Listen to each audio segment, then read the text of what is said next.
Hi there, my name is Dan Maxbauer. I'm an assistant professor in the geology department here at Carleton. I'm really excited today to tell you about some of my research on enhanced rock weathering for carbon removal. I'm going to show you some of the spaces where we do this work and introduce you to some of the students who make it happen. All of the work that we've done over the last few years has been made possible because of all of the resources that Carleton's able to provide faculty to work with students, much of which comes from donors like you. Thank you for making this research possible. So to frame the problem, there's more CO2 in the atmosphere today at 420 parts per million than there has been in the last 3 million years of Earth's history, based on the best geologic records we have. And the amount of CO2, the concentration in the atmosphere, is increasing at a rate due to fossil fuel use that's unprecedented in the geologic record. So there's broad scientific consensus that the ways to try to stabilize our climate include dramatic decarbonization of our energy systems, shifting to renewable energies as quickly as possible. But there's also a broad scientific consensus that we need to pursue carbon removal technologies that have the potential to remove billions of tons of CO2 from the atmosphere. Enhanced rock weathering is one of these types of technologies. Okay, so we're going to take a moment just to go through some of the science. We have CO2 in our atmosphere that mixes with water, and that creates carbonic acid, which we can neutralize by reacting it with minerals. And that's really the core of what enhanced weathering is trying to do. It's trying to accelerate reactions like this. And when these reactions run forward, they create a dissolved form of carbon that ultimately is in the ocean and ends up representing permanent removal. And so really what we're interested in is what types of minerals work the best for this? How do we make this reaction run the fastest? How much dissolved carbon gets produced? What are the byproducts? And what's the impact on the overall system? We make a lot of different measurements, both in the lab and in the field, and students are integral to making all of this happen. And so I think we should go meet a few of the awesome students who've been working on this project, and they can tell you about some of the work we do in the lab. Hi everyone, I'm Jaren Yambing, and I'm a recent graduate from Carleton College, class of 2022. Throughout my time at Carleton, I worked at the Maxbauer lab, and this here is our geochemistry lab, where we do a lot of the analysis of our research. So over our multi-year experiment, we've been able to collect water from our field site, and this allows us to see how our reaction is progressing in real time by collecting the water and the carbon that is captured in the water.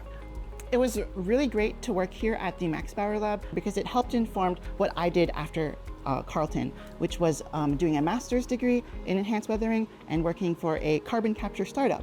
So let's move over to the other side of Dirty Workroom, where Emma will tell us about the ion byproducts that we can measure in our water. Hi, my name is Emma, and this is the ion chromatography machine where we measure a lot of things other than dissolved carbon in our water samples.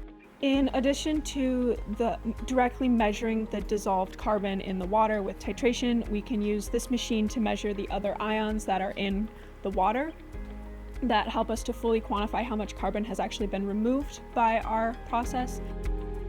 This has been one of my favorite parts of working on the project. As a chemistry geology double major, it kind of helps me pull together two things that I feel are really cool and work together really well, and this has kind of allowed me to find that space. Next, we'll move over and talk to Crystal, who is going to tell us about soil. Hi, my name is Crystal Wu. I am a senior geology major, and I've been working this project for 2 consecutive summers so far, along with my senior thesis. And our main project is to understand what crushed up rock does in soil. And in order to understand the soil, we first have to analyze the dirt. So we measure a lot of chemical properties of the soils after we homogenize them, and we prepare these little crucibles to place into the furnace in order to measure the organic carbon within our soil samples. And now that we talked about water, we talked about soil, we'll move on to how we create gas sensors with Rachel in the makerspace. Hello, my name is Rachel Gregg. I'm a junior geology student here at Carleton College, and for the past year I've been working with Dan on his enhanced silicate weathering project. And one of the things that we do in that project, we try to collect as much data as we can in the field, and one of the things in the field we are studying is the carbon in the soil. And so to measure that, we need a sensor, and the sensors can run a little expensive. So we thought, how can we make a sensor less expensive? And we thought we might make them ourselves here in the makerspace. I didn't know very much about circuitry or how to create a device like this, but with the help of the staff here and some more creative minds, we were able to produce a model that is working and ready to go into the field. And it does that by opening and closing this lid remotely and sending the data back to us with this antenna, and it is charged by the solar panels here. Working on this project and learning these skills has been a highlight of my Carleton career. I look forward to watching these sensors go out into the field and collecting some data with them for my senior thesis. One of my favorite things about working at Carleton are the amazing students that I get to work with in the classroom and in my research. I'm so glad that you got to hear from 4 of my current and former students. And I hope you also noticed the amazing spaces that we get to work in, both our classrooms and our teaching facilities and our research labs, and the incredible common spaces that are all part of the new Anderson Hall and the Integrated Science Complex on campus. And when we leave the lab, we are just a short walk away from agricultural land the college owns as part of the Arboretum.